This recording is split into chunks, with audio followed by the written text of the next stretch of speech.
Perfect. And I'm going to go ahead and share our screen so that you all can see our presentation for this morning, okay? We have a lot prepared for you all today. And if you have questions, like I said, throughout the morning, please be sure to ask in our chat, okay? Beautiful. All right, can everyone see my screen? I need to see some thumbs up, okay? Can you see the screen? Yes, yes, yes. Beautiful. Awesome, awesome, awesome. Okay. So, like I said, my name is Dana Horsford. I am the Director of New Student Programs here at Mercer University. It is our pleasure to meet with you all today. It is my job to go through what our morning is going to be like and get you prepared as we head into the fall, okay? So, like I mentioned before, please be sure to ask any questions in the chat. For those who are just joining us, our orientation leadership team will be monitoring the chat all morning long to make sure that we can get all of those questions answered for you that you may have this morning. So first, after I speak with you all about a few key points, we're going to hear from Mr. Tony Kemp with our first year academic experience. He's going to talk to you all about some of the academic requirements and what you need to do to be successful here at Mercer. Next, you're going to hear from our orientation leadership team in a student Q&A. It's going to be really important that you can ask any of your fellow classmates some questions that you might have about our university. They are current students here, and they're willing to answer whatever you want to know about the university from the student perspective. So we're very happy to have them with us this morning as well. After, you're going to hear from Ms. Chinese Stroud about your academic advising appointment. She's going to share with you all some tips about what you can do to prepare for your advising appointments this afternoon. Those will begin directly after our session this morning. I'm going to leave the chat open after her session for any Q&A. So if you have any questions about any of the material that we have gone over this morning, please be sure to ask them. And then, like I mentioned, your advising appointments will begin for the afternoon, okay? So beautiful. First things first, I want to say congratulations to you all for being accepted and coming to Mercer. We're really excited every year to greet our new bears. Mercer, you will find, is a wonderful community. We love getting to really get you involved, and we want you to immerse yourselves in everything that Mercer has to offer. So I'm really excited that you all are taking that step, and we're going to have a great time in the fall, okay? So you should have received a welcome letter in your email from me this morning, okay? I sent them yesterday afternoon and again this morning. That document is going to be very important because it has some key information on there that I wanted to highlight with you all so you can make sure that you have as we go through the day, okay? So my name is Dana Horsford. Again, you should see an email from me and it should say in the title, Mercer University Virtual Summer Orientation, okay? So at the beginning of the email, you should see your name, your student number, which is your Mercer University ID, MUID, and underneath you should see the college or school that you have identified to Mercer that you will be joining when you come here in the fall. So that may be the School of the Tip College of Education, the Townsend School of Music. You should see the College of Liberal Arts and Sciences, the School of Engineering, or the College of Health Professions, or yes, any of those should be listed at the top of that email, okay? That is how you're gonna know which dean's meeting to watch later on at your leisure. In the middle of the document, you should see your advising appointment for this afternoon. Every single one of you has been assigned an advisor to meet with this afternoon so that you can speak with them about your current class schedule, okay?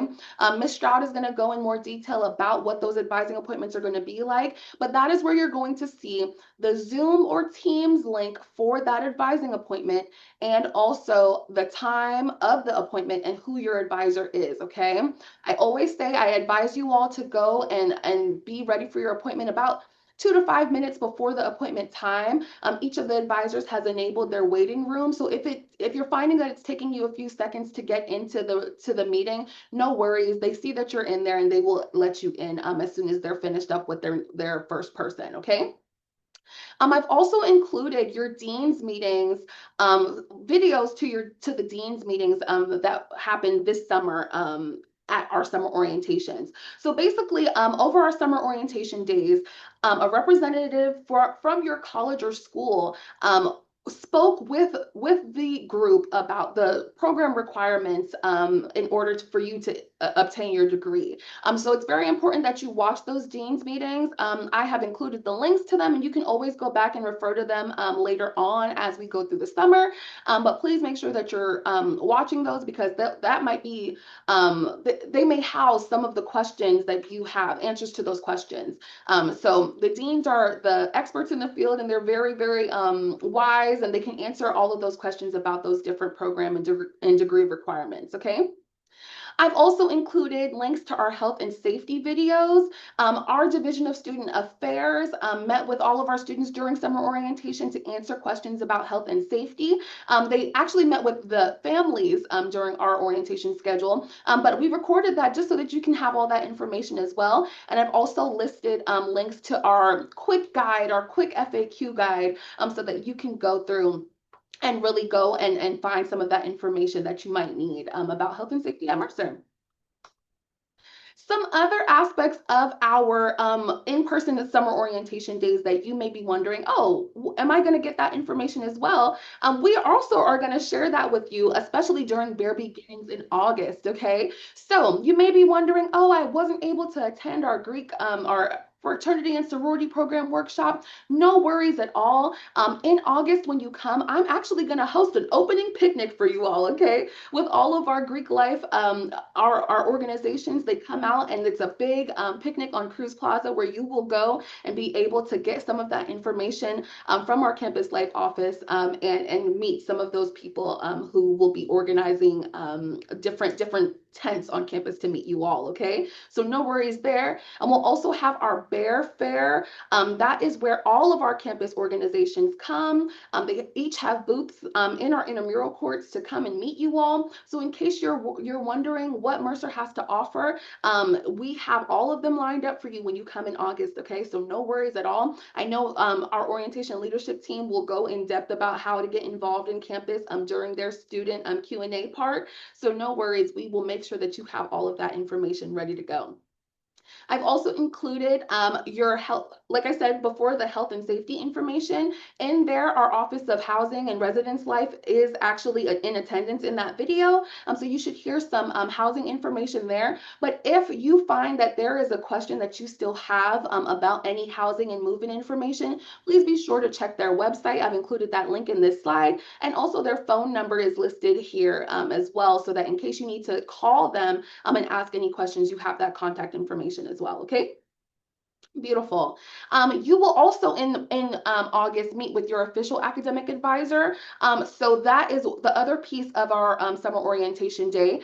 You will meet with your official advisor who is actually in your University 101 class. And I know some members of our team today are going to go in more depth about details about advising in the fall. Okay. So we are excited to cover everything that everything that you need to know as we head into the fall. Summer has been a great time, and I know people may be traveling or all around the world, but we are so very grateful that you were able to join us this morning, okay? All right, so I am going to take some time and transition to Mr. Tony Kemp. He's going to come and share with you all information about your first year academic experience, okay? So let's get that transitioned over.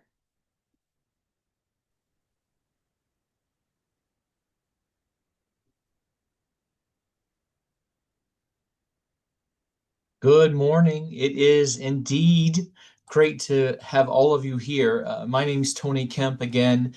I love being able to talk to all of you.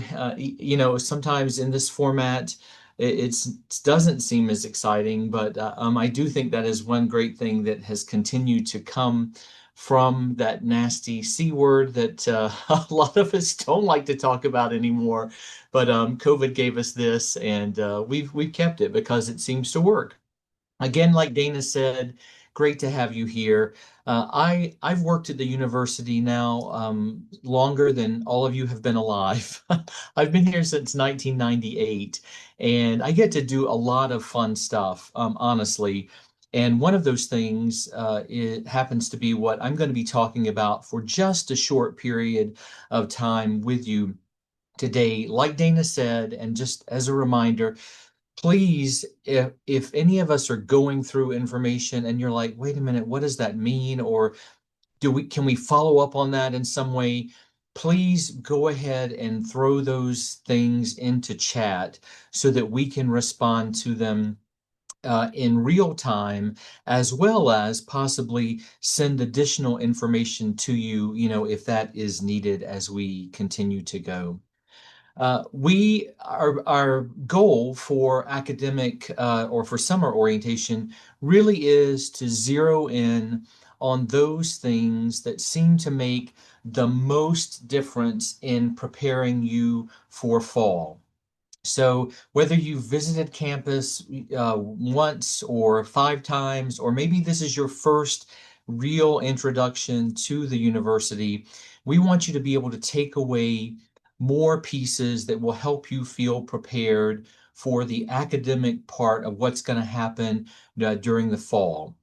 And we're going to do that in a number of ways today virtually. And also, as you heard a little bit earlier, follow up on that in person during Bare Beginnings.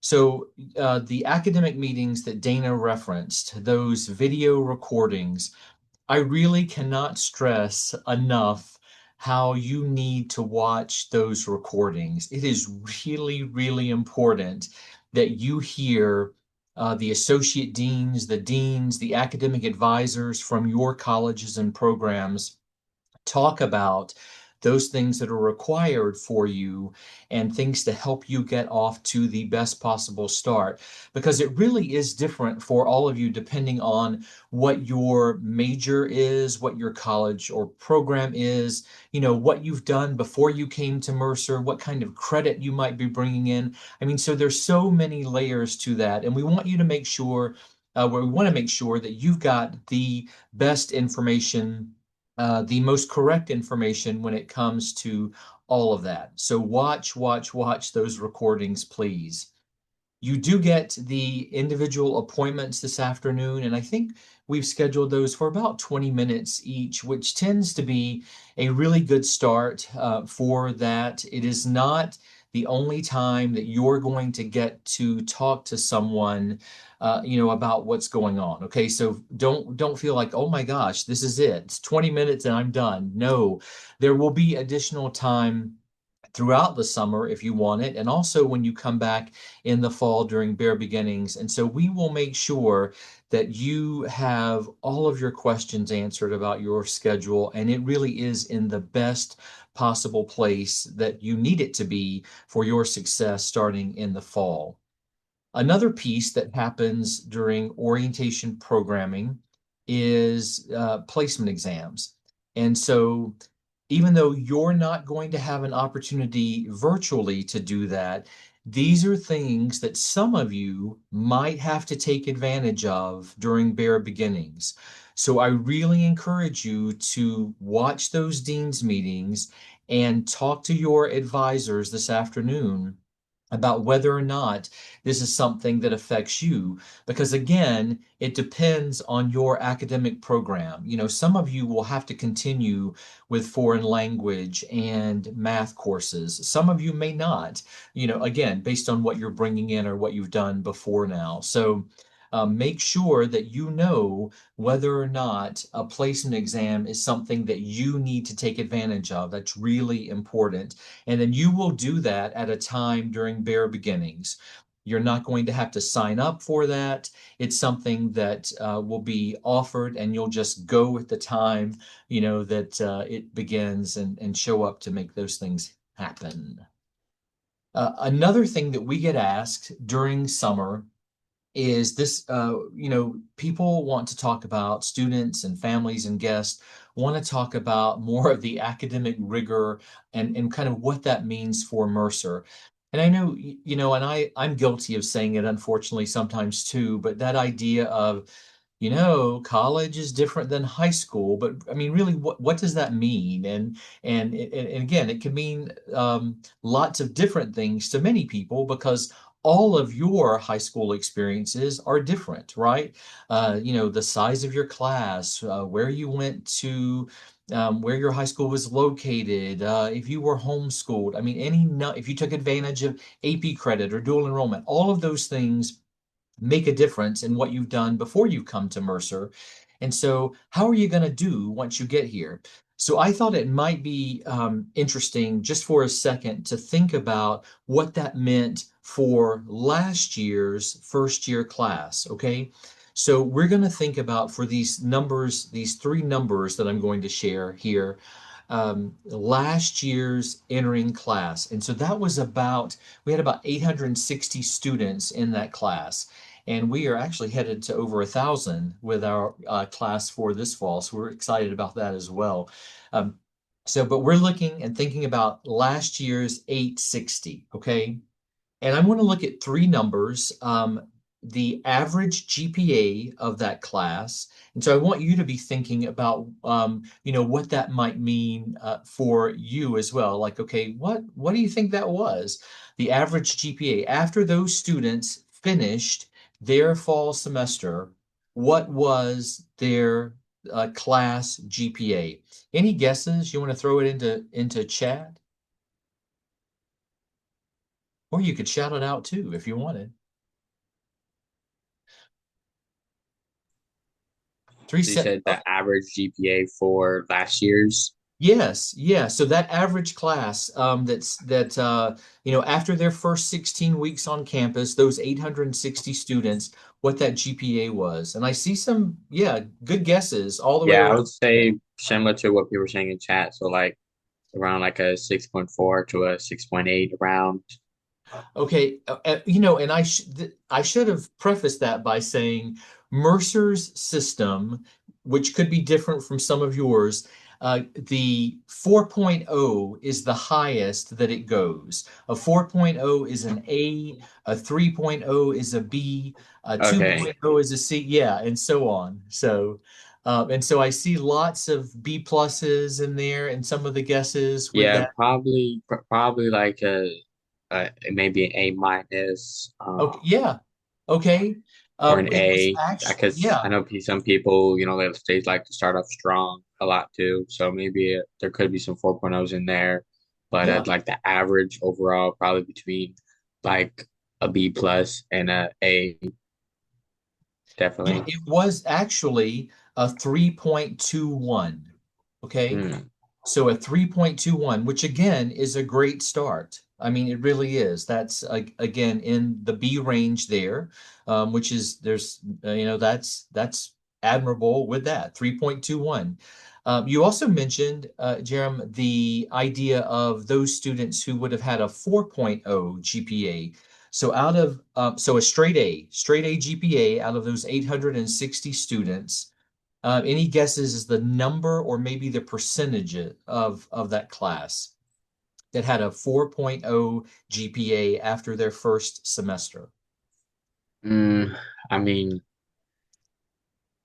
knowing college, I mean, there probably was a few people consider tryhards, but uh, probably definitely below like 20% of people, especially if the average is 3 point something. Uh, that means that the other percentage probably had B minus or so, and then there's a huge people that had an A minus or A, and so probably a nice like below little bit below 20 or maybe 20%. Yeah, and I see other guesses that are around that, a little higher, slightly lower than that in the chat. So yeah, good, all great thinking about that. And it was actually 18.4% or 158 of those 860 students had a 4.0 I had at a the feeling it end. was below 20%, Yeah, just yeah, burn of like of that. And then the last number, which a lot of people don't want to talk about, but I think it is also kind of a defining point for us, is this idea of a 2.0.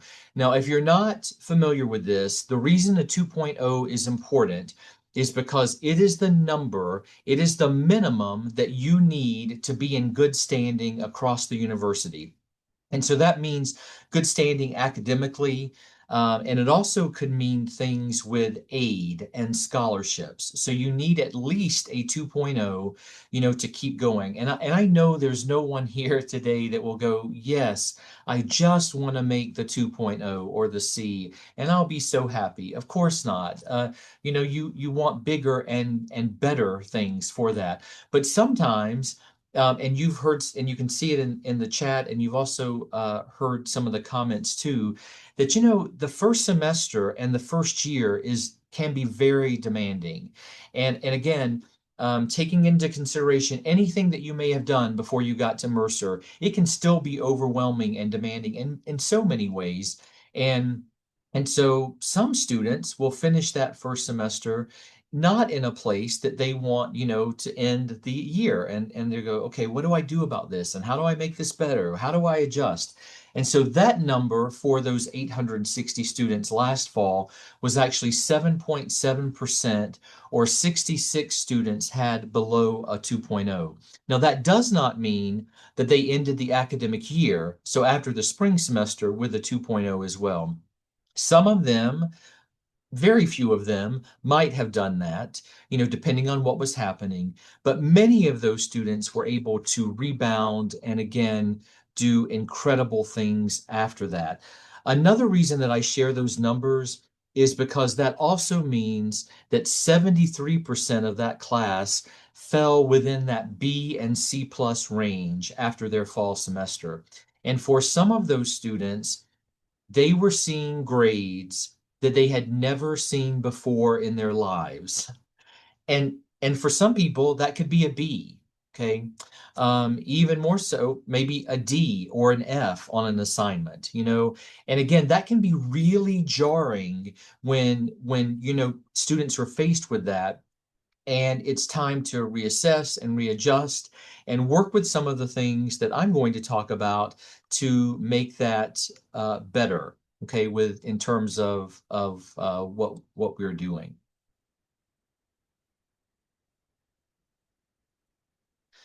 I wish that I could say everything was going to be, sunshine and unicorns throughout your time at Mercer, but I know that is not always the case. But we're going to work to do as much as we can for that. But we also know that you will need to use the resources in order for that to happen. But I also know, as an academic advisor and an adjunct faculty member, that many students do not want to ask for help because, they don't want anybody to know, oh, maybe can I do this? Do I feel good about this? But I'm here to tell you, yes, you continue from the very beginning, use the resources. Now, I'm showing you a list here of the things that I think are really important when it comes to especially your first year experience. And so, screenshot this. We're going to share this with you later too, but these are some of the offices that will help in that. And you're going to hear more about some of these programs today and a lot more about these programs in fall, so that you don't have to remember every single thing that's said. But I just want you to know that there are people who can help when you need it. And I want you to know the names of the offices before you need help, so that it doesn't feel so maybe strange or weird to go, okay, where do I go now? Or who should I see, at this point? So all of these offices with these phone numbers, you can also take these titles and throw them into the search feature on mercer.edu, and you will get lots more information that you could find later about some of these resources as well. Okay, so again, these offices are going to continue to make differences for you. So whether you're living on campus, all of you are going to be taking UNV 101 class, and it's going to be taught by your academic advisor and an incredible peer advisor who's going to be in there sharing information with you all throughout the fall semester. So you're going to see those people every week, for the first 16 weeks, which can make an incredible impact on, what you're doing and your success. Again, if you're living on campus versus commuting, you're going to have, a team of people behind you in residence life. We've got resources in our academic resource center that you don't have to pay additional money for because it's covered in tuition and fees, so you can take advantage of tutoring, counseling and psychological services. If you will watch the health and safety panel, you will hear more about how they will support you in this journey as well as access and accommodations. Any of you who were working in high schools with things like 504 plans, and I'm blanking, I think there are other numbers related to that as well. But anything where you've got medical documentation that you want to submit to the university, it doesn't work quite the same way as it did for you in high school, but access and accommodations will help you get connected in ways so that if you need to take advantage of opportunities to help do better in class and things, additional time on test or whatever it may be, depending on kind of that medical documentation, access and accommodations is the way to get started with that. And you'll hear more from Student Success and our office, Academic and Advising Services. You'll get to see more from Mercer Police and our Dean of Students in that health and safety panel as well. The connections continue, the transitions continue. We cannot cram everything into the time we have with you online today. So family members are going to play an important part of that. And we're happy that we have some family members joining us today. So great to see you. And we know you're going to hopefully continue to make those connections too throughout your time with your students at Mercer. Dana mentioned Bare Beginnings. Here's another reminder of that because it's so important. Please make sure that you have finished all of your summer celebrations and trips and vacations at that point so that you can join us, whether you're living on campus or you're commuting. Bare Beginnings is for all of you, and we need all of you here. This is when you're going to start working with your academic advisor and your peer advisor before classes begin. And that is Saturday, August the 16th through Monday, August the 18th. Classes start on Tuesday, August the 19th. We are doing things in the evening, in the morning, in the afternoon, in the evening. So we will keep you busy. It will be fun. It will be a lot of work, but it's a ton of fun as well. And you'll get to meet a lot of students and again, a lot more of our faculty and staff during that time as well. If you're living on campus, you're going to get an assignment later this summer about a move-in window. And so that will tell you when you're going to move into campus. It's going to be on that Friday, August the 15th or Saturday, August the 16th. And again, they do that by building location and roommates coming together and what side of campus you're living on and the side of the hall. So we try to have that as organized as possible so that it flows very smoothly. And it works really well, actually, to get students in and you've got time to set up your room and do everything you want to do before all of you get started with Bare Beginnings on that Saturday. Here is another view, well, in a different way, of some of the programs and services that are offered the fall and the spring semester. And Chinese is going to talk a little bit later about some of these things. And so I'm not going to highlight everything here, but I do want to point out just a couple before I move on from this slide. And that is we do have a progress reporting system where we ask faculty members to tell us how students are doing in classes at the 4-week and the 8-week mark of the semester. And at the 4-week period, very different from high school, some classes do not even have number grades by that point, right? And by 4 weeks into high school, you could have had 100 grades probably in across your courses. But we ask, faculty members to tell us, hey, is there anything that students could do now, to do better and kind of have a better time, make a better showing in this class at the 4-week time? Hands down, across the board, the thing that they tell us at the 4-week period that students should be doing is go to class. So, yes, go to class. You've got to go to class. We also do that survey again at the 8-week period, and again, asking for advice about what students should be doing better. And that information obviously is shared with you students and also shared with your advisors so that we can help you with that as well. Our Academic Resource Center hosts peer tutoring and a program called supplemental instruction, which is really important kind of in the your experiences.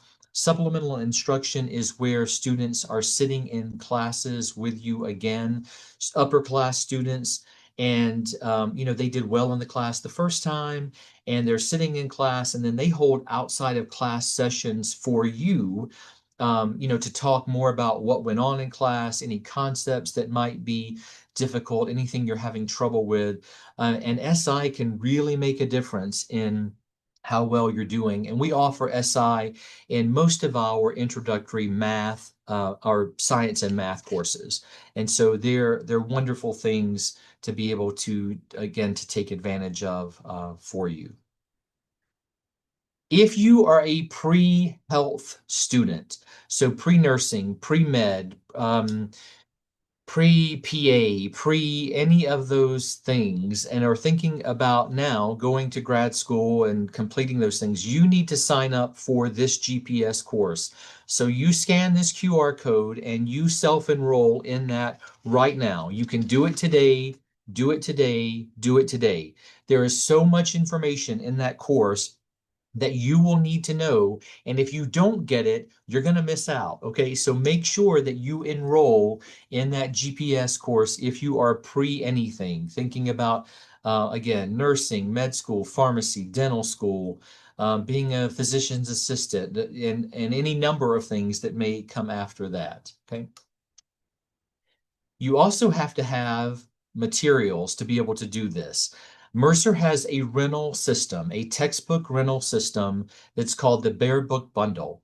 And what this does is our bookstore will gather the books you need for your classes. They've got a list of those. They get those things ordered. And all you have to do is go to the bookstore, scan a QR code, and pick up those textbook bundle for the semester.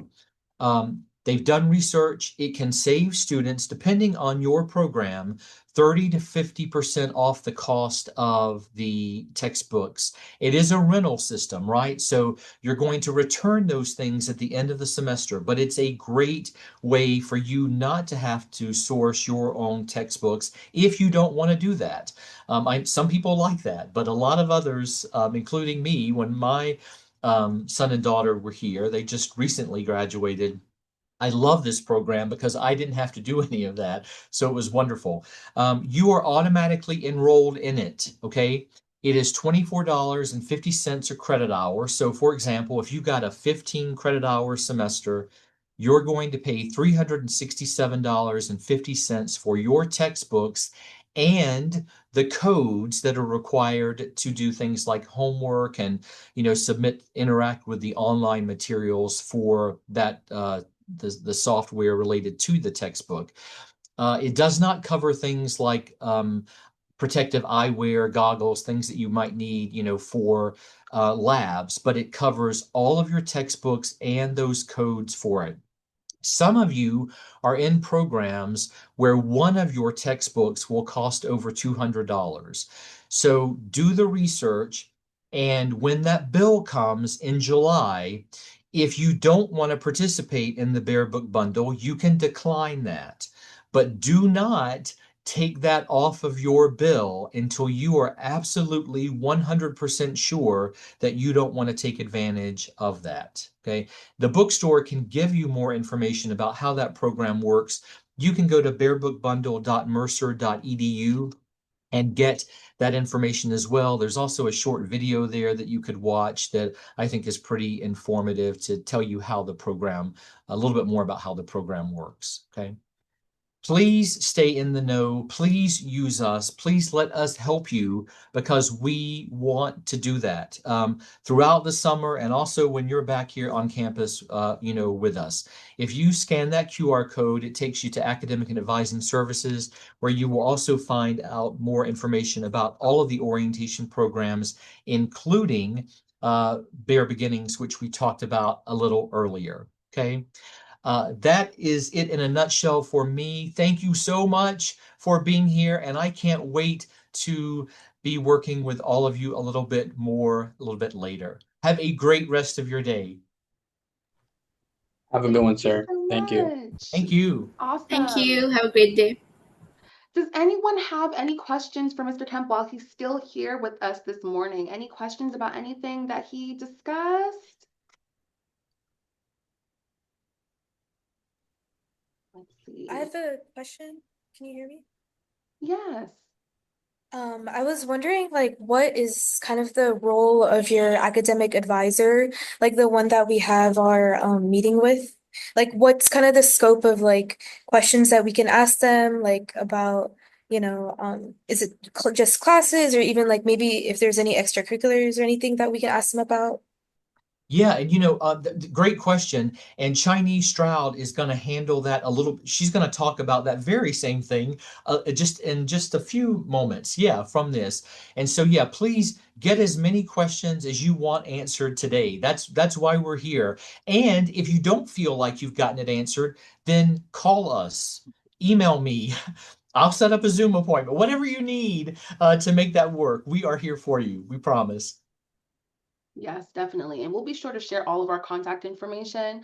Like I said, I'm going to record this. Well, this session is being recorded, and I'll share it with you all again later on so you can refer back to it. But it's also going to have all of our contact information on there as well so that you can reach out throughout the summer if you still have questions after your advising meeting today. Okay?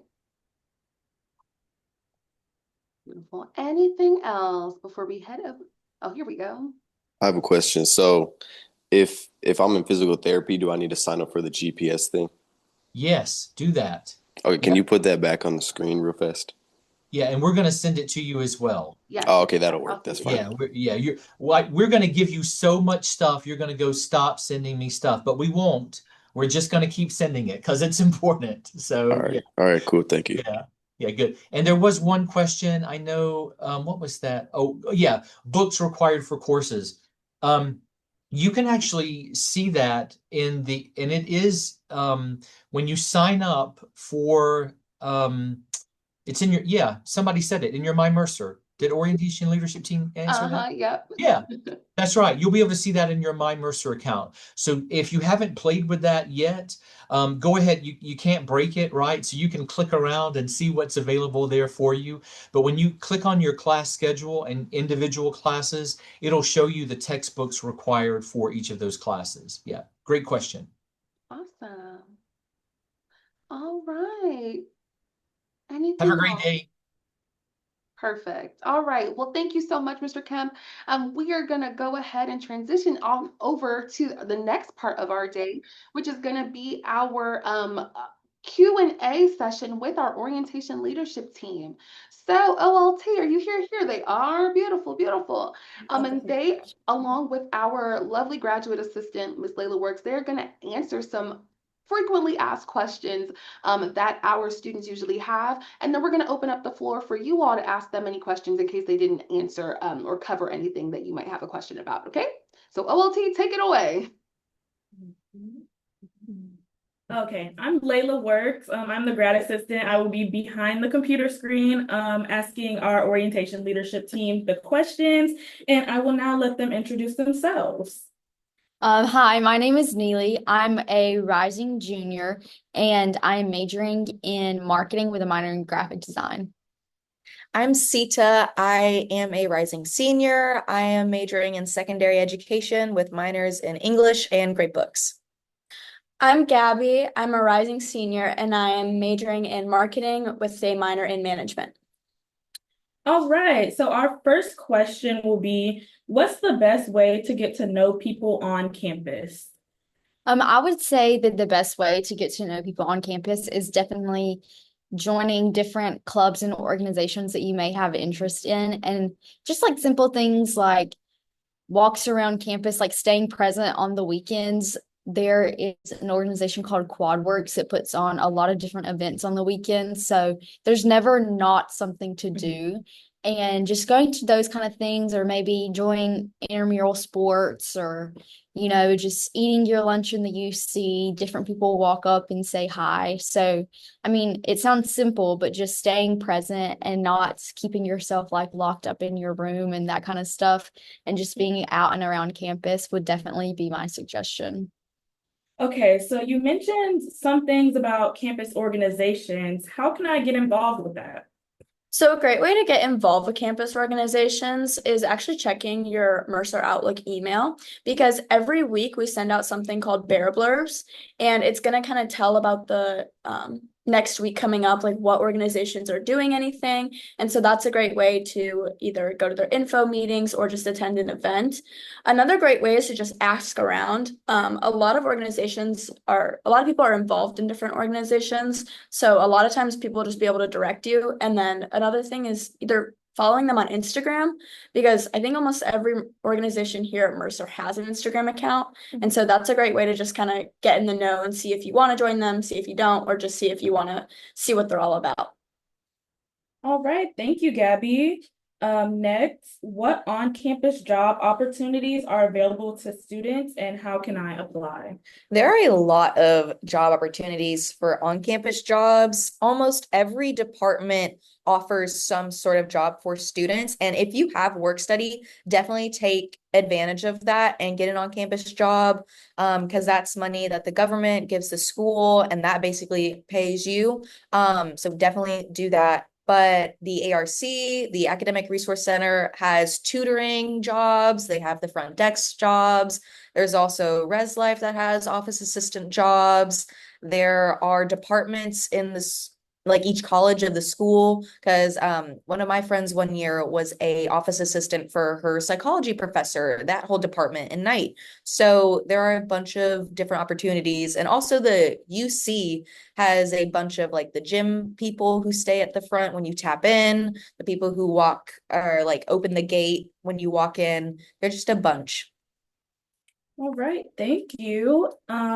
Are there any vegan and vegetarian options on campus? Yes, so I'm actually vegetarian. And so the calf and the farm do a great job of giving a vegan, allergy-friendly, gluten-free, vegetarian option every day for every meal. There's specifically for allergy-friendly people a station that is labeled allergy-friendly and has food for that. And then there is also a vegan vegetarian station, but they also do a stir-fry station and they have veggie burgers, grilled cheese, a salad bar, and then even the restaurants that we have on campus always tend to have 1 to 2 vegan, vegetarian options. All right, so we've heard a lot about on campus, but what about off campus? What is there to do on the weekends in Macon? So there's actually a lot of things to do on the weekends in Macon. Macon has like a little downtown, which is a really cute area. And on every first Friday of each month, they have something called First Fridays, where businesses are open later. There's going to be discounts on some businesses, and there's little cute stores there. There's farmer markets near there. There's a ton of restaurants. Macon is really, really good about having good food. There's also Riverside, which is like a little shopping mall, shopping area. That's personally what I like to do on the weekends. And there's a ton of food there. There's areas where you can go walk around. We have a ton of like little trails. We have the Okmulgee Indian Mounds, which are a really cool area to go see if you want to learn about some history and just walk around. There's also some golf courses near here, so a lot of people like to go play golf on the weekends.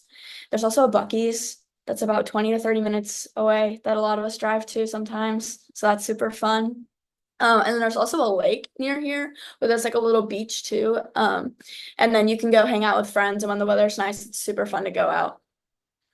Okay, so those are some things to do, but what about eateries? What are your favorite restaurants in town or some affordable dining options off campus? I would definitely say, since downtown is close, it's very easy to get there, and my favorite places are probably places near like the downtown area. There's a place called the Rookery, and they have really good burgers and salads and all that kind of stuff. They also have amazing, amazing milkshakes. That's kind of like what they're known for. And there's another place, it's called Parish, and it's kind of like a pasta place. And there's a place that's walkable that's across the street from like the main entrance of Mercer. It's called Amici's, and it's really easy to get there. They have like pizza and salads and wraps, and then there's also like an Osaka kind of behind it. So there are a lot of different places that are very close to campus that offer multiple like styles and food and all that kind of stuff. Okay, great. Since we're dealing with a lot of first year students, we're going to jump back to academic questions and campus resources. What does a general class day look like for you? Like class size, how many classes, etc. Most semesters I'm taking about 15 to 16 credit hours. That's kind of like what my schedule looks like. So, typically my Monday, Wednesday, Friday, I have more classes, but they're shorter. And then Tuesdays and Thursdays, I have less classes, but they're like longer time blocks. So I typically like on a Monday, Wednesday, Friday have like 3 classes, and then on a Tuesday, Thursday have 2 classes. And I personally, when like your first semester of freshman year, you're not really in charge of picking your classes all that much. But afterwards, you have like more freedom to pick your classes. And me personally, I like to take mine earlier in the morning so then I can just like go ahead and get it out of the way. So that's like my style. And in most of my classes, I'm in the business school. So the most people I've had in one of my classes is like 45 people. So that's relatively small compared to like other schools. And I really like that because you get a better connection with the professors. And I've had some classes that have like 15 people in them. It kind of just depends what class it is and when you're taking it and everything like that.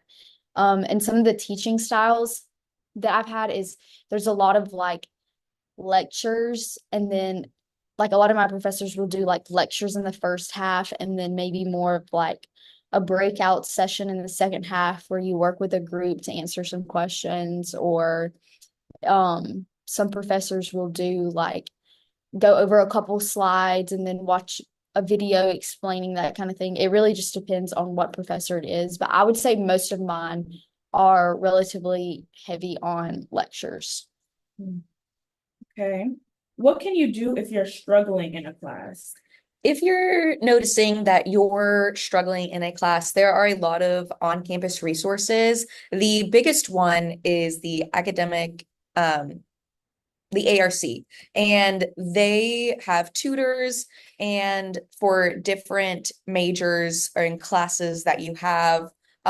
So you can go there, and it has tutoring from 6 to 9, and then it actually stays open until 3 a.m. There's just no tutors there, but you can go in there and work and everything. There are also office hours. I highly recommend getting that connection with your professors because that can really help with how you're doing in your class.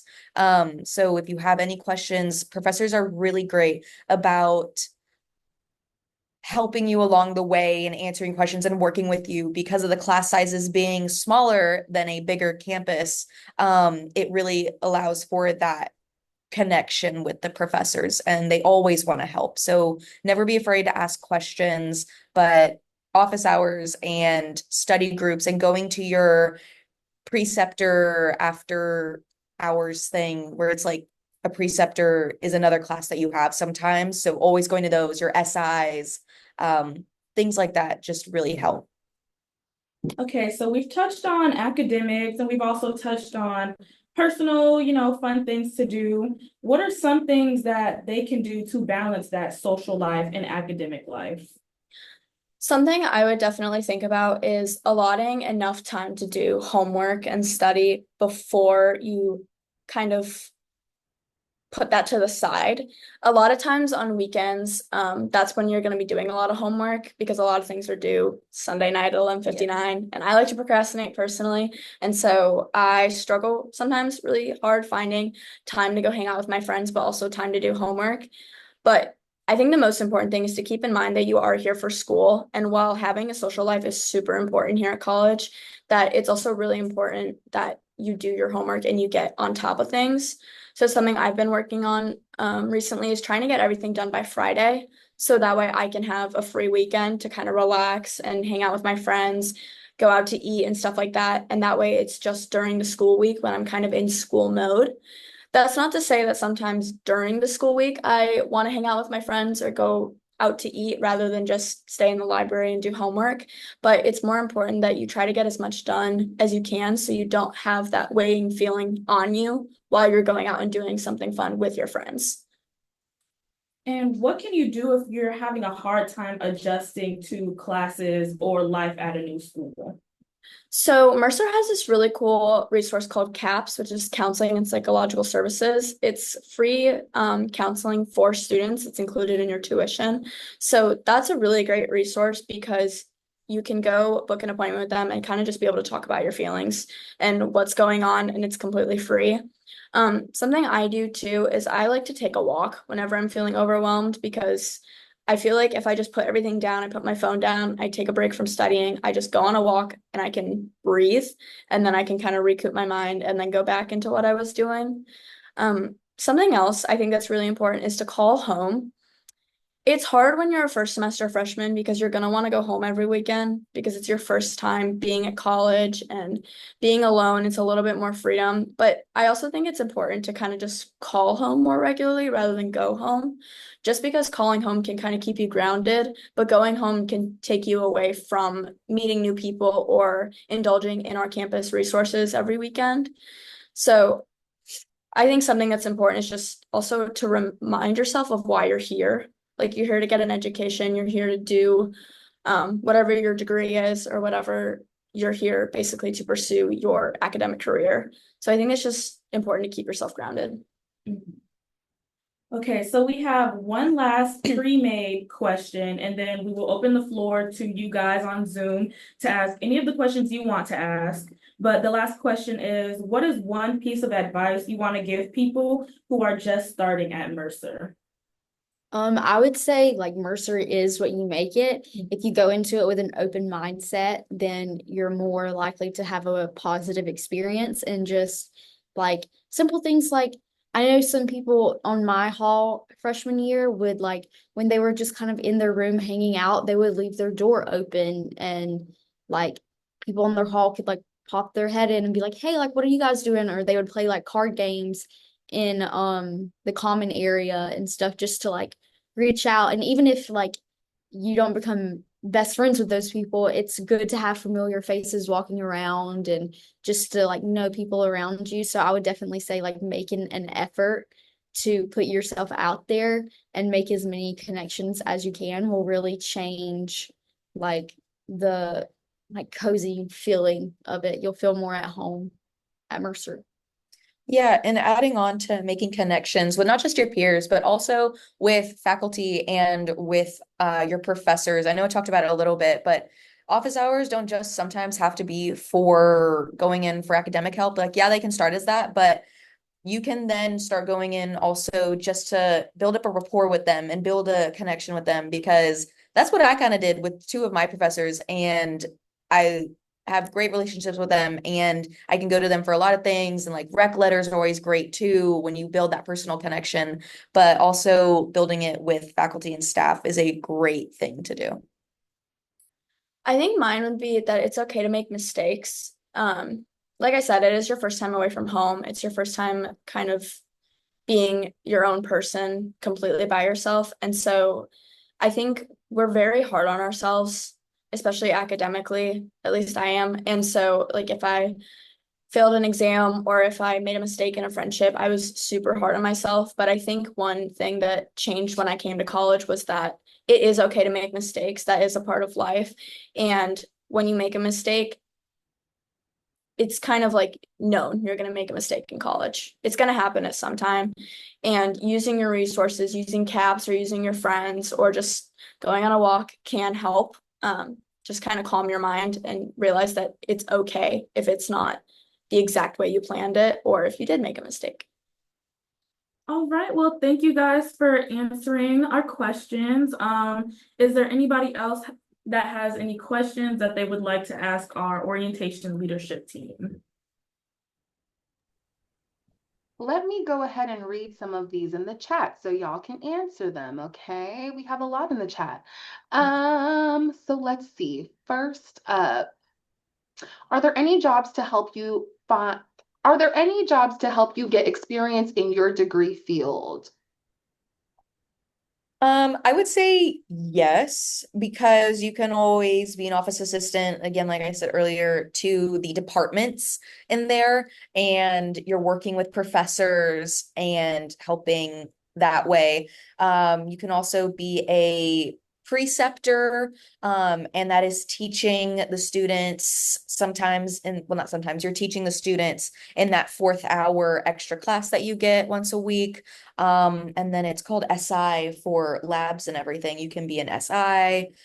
So it's little things like that can be geared more to your field instead of doing a job like making sure people get into the UC correctly. But there's also the job fair that we have as well in the semester. Yes. Thank During you. yeah, multiple times during the semester, well, during the year, our career services office, CCPD, they will actually have different career fairs. So you can definitely check those out and see about different internships also and go over to their office. They're really amazing with assisting with that as well. Okay, another one. When will you get access to Workday to apply for jobs? So how would a student apply for a student job? So what you can do is email the department that you're looking at wanting to have a job with. But you also have this great thing called Workday. And what you do is you go into your Canvas, you go to where it says all courses, and you look up the course essentially. You look up Workday, and it'll put that specific Mercer Workday Canvas course in your Canvas, and you'll click the link that's on there and sign in. And that is how you would go about getting the Workday stuff. And even before you do all of those steps, you all, if you go onto our website and just type in student employment, you will see the student employment website pop up where you can go in and get access to apply for jobs and things like that. So that Workday step that she's referring to in Canvas, that kind of comes after you go through the initial just going to the regular student employment site. But once you do that, then you'll gain access, okay? All right, another one.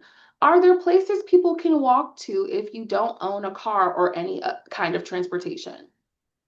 I would say yes, like the places that I mentioned earlier, it's like across the street from the main entrance of Mercer. It's over there towards like where the bridge is and everything. There's a Papa John's, there's the Amici's place I was talking about, Osaka, Insomnia Cookies. There's a lot of different places like over there in that area. That's, I would say, a very walkable distance from wherever you are on campus. For activities too, we also have pickleball in Tatnall Yes. Square Park. It's kind of on the opposite end of campus, but it's all walkable. It's right by the freshman dorms, actually, right across the street. And you can go play pickleball there. There's also a little park. They do pick up soccer there. Yeah. And there's a lot of walking areas just around that park anyway. There's like little trails. There's this really cool cement slide that if you walk to, like you can get a piece of cardboard and you can slide down this slide. It's really fun, I promise. Awesome. I'm not sure if y'all already mentioned about intramurals. Did y'all already talk about that too? Like if people are trying to get. Okay, Yeah. beautiful. Yeah. So we do have those different intramural teams and things going on in the UC. So if you're ever interested in getting involved in different activities or taking different exercise classes or doing things like that, I would totally go to the UC and check some of those out, okay, in our university center. Okay, another one. What are the best study spots on campus? Also, how flexible is the schedule for students who want to work? My favorite study spot is honestly there. When I lived in the freshman dorms, there would be like little booths outside in the hallway, and I would study there or like in the common areas, like that kind of thing. I also love to study in the library. So the bottom floor of the library is 24-hour access, so you can literally be in there at any time. And then the top two floors, they are like monitored by people who like work at the library. So I think their hours like change, but they're not 24 hours. They like close or whatever. And I'm not 100% sure of the hours, but you can look it up and it is on the door when you walk in. But the as you go up, it gets quieter. So the 24-hour floor, it's not loud or anything, but there will be people working like on group projects and stuff, and it's a like more of a talking space. And then when you go up to the second floor, it's a lot quieter, and then the third floor is like no one talking. So that's also a very good option. Awesome. Okay. And part two of that question, how flexible is the schedule for students who want to work? I would say it is up to, because I know that first semester you're not making your own schedule. And after then, it is a bit more flexible because you can choose when you want to have things and kind of set your work times depending on that. But that first semester, you can just look at when do you have breaks in classes and email the departments, or when you get that job, you can ask the person who is your boss, these are my hours of availability, and they will schedule you accordingly pretty much. Because what I do is I just work, go to class, work, go to class. And I basically do that from 8:30 to 5. And then even for another job that is after, it can be like from 5 to 9, and you can do it that way. That is one that's like after hours. But it's up to your schedule, and it can be as flexible as you make it. Perfect. I think that kind of ties into the question about can you pick what time you have lunch? I think that is, like Sita said, that's going to depend on what your schedule is, right? So let's say you have classes that last from maybe 8 to 12, right? On Monday, Wednesday, Friday. Then maybe after 12, that's when you go and get lunch, right? Maybe you have classes that start at 10 and go until 2. So maybe you decide if you want to, if you're a breakfast person, maybe you want to go and eat breakfast, or maybe want to wait until after to go and sit down and have lunch, maybe after 2. But there are also places on campus where you can just drop in and get little grab and go situations. Can y'all tell them some about that a little bit too? We have something called the Pod. They're named either Toby's Corner or Tot's Corner, and there's going to be one in the University Center, and there's also going to be one in the CSC, which is the Connell Student Center. And so those are 24-hour access, and so those just have little grab and go snacks where you can use your dining dollars or your own personal money, a credit card, to just grab a little snack. They've got bags of chips. They have frozen meals if you're like it's late at night and you just really need a little quick meal. They've got a ton of drinks. They've got like candy, little snacks. It truly is just like a little grab and go. My favorite are the cheese and cracker little NutriBites. I love those. I take them to class as I'm walking through the UC. And that's a super easy way to just get a little snack while you're in class and then get food after. Okay, another question. What is the width of the shower in Plunkett Hall? So now I'm not sure if OLT will know the specs of that, but I will be including our housing office's information so that you can get that information from them as well. Sita, go ahead. Did you have something? Yeah. So we have, well, the housing has dimensions of their rooms on their website. If you go to the Mercer website, do housing, look at Macon, and then you can see all the resident halls. You can see their outlines. But specific things like that, we unfortunately do not have. Like, because another question a lot of time is how big are the windows? Sometimes it varies depending on the make of the room. And so when you get there, that's when we encourage you to do the measurements and everything because we do not have exact measurements. There we go. Thank you.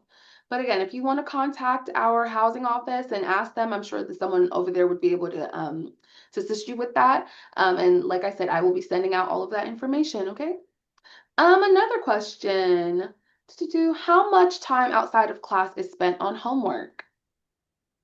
I would say it definitely depends from class to class.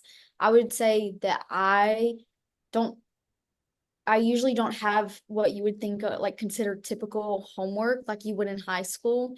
It's more of like finishing what you didn't do in class or like a paper, like that kind of thing. It's not like typical homework, I would say. Also, we spend the most time outside of class studying, instead of doing, like I said, like typical homework. And that would take up a big chunk of time. I get out of classes probably around 3 every day and like take a break until like 4. And it really depends on the week. So I mean, I can't give like exact hours. Like it depends if you have an exam or if it's finals or like kind of that thing. But I would say I spend probably like at least 3 hours every day doing like work outside of the classroom. But again, that also is it depends like your major, what classes you're taking. So it can change from semester to semester. So it's hard to set like a definite answer. Definitely.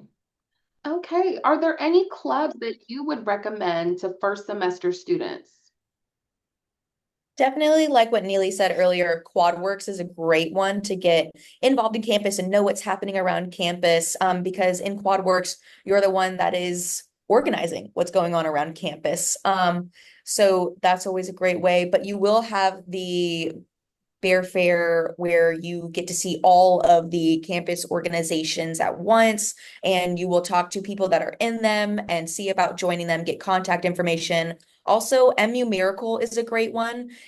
You get to assist with the local hospitals around here and raise money for them and do fun things on campus with that organization. But those are two big ones that do a lot of good work. I would say it really depends on your personal interest. We have just about like every club and organization you can think of. And I mean, anything from like fencing to like a cooking club, like anything like that. And if you go, like you can Google, like, there's like a registered list of all the clubs and organizations that Mercer has on the Mercer website. So you can go and look at that and find like contact information and everything like that. And the Bear Fair, like she was talking about, will be during Bear Beginnings, some of the first days that you're on campus. So like you'll really get familiar with all the different options on campus. Awesome. Yeah, the Bear Fair, like I mentioned earlier, that is the big student org fair, and that'll be on the Monday before classes start. So you can go and check out what's going on here. Okay, another question. How does mail work on campus? When/how will we know our box numbers? So mail, I get a lot of packages. So mail on campus is pretty easy actually. We actually don't have registered box numbers anymore. So if you're gonna get mail, all you need to do is put in Mercer's address. So it's 1501 Mercer University Drive and then the zip code on any like website if you're ordering anything. And then they'll ship it and it'll go to the mailroom. And what the mailroom will do, depending on size and availability, we have those Amazon like box lockers. And so sometimes it'll go to there and then you'll get an email. And it's going to say your box number and you can go enter your code or you can scan your Bear card on like a little digital device and the box will open and you'll get your mail. Or if it's just like a letter mail, then the mailroom will have it. But the mailroom does have specific hours. I believe it's 8 to 4 every day. And so then you just have to go in, you'll scan your Bear card, and they'll give you your mail or your packages if they have them. But it'll send you an email. It's mercerpackage.com. And it'll say if it's in the mailroom or if it's in the lockers. And both of those things are located in the university center, like right by the Chick-fil-A and Panda. And if you have a lot, they get to know you and they know your names. If you can't tell, Gabby is there very often, okay? So, yes. Okay, next question. Do the foreign language placement exams give you credit for the course, or do they just place you in the correct course without credit? I feel like this might be a Miss Stroud question that maybe we can answer later. But just quickly, it's going to depend on your department and major. We have some like some colleges or schools that do not have a foreign language requirement. So it's going to really depend, and it's going to be very important that you speak with your deans or review those deans meetings so that you can get that information about the requirements. For example, our College of Liberal Arts and Sciences, they want you to take those placement exams so that we can make sure that we're placing you into the correct courses so that you're not repeating courses that you've already taken in high school, and so that you can get that institutional credit. So, you know, yes, and okay for that question. But it is going to depend on your college or school. Okay. Okay. How many classes do we have per semester? That also depends. Like, I typically have 5 classes every semester, but that depends on like how many credit hours you brought in, like what your your major, like how many classes are required for your major. Again, your first semester of college, it's kind of like more built for you and you're not deciding. So, but past that point, it's like how many you register for.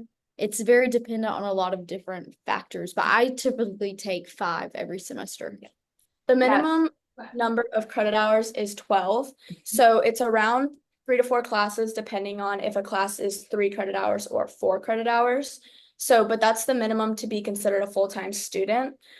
So that's just something to keep in mind, depending on scholarship or talking to your advisor, kind of what that is. Perfect. Yes.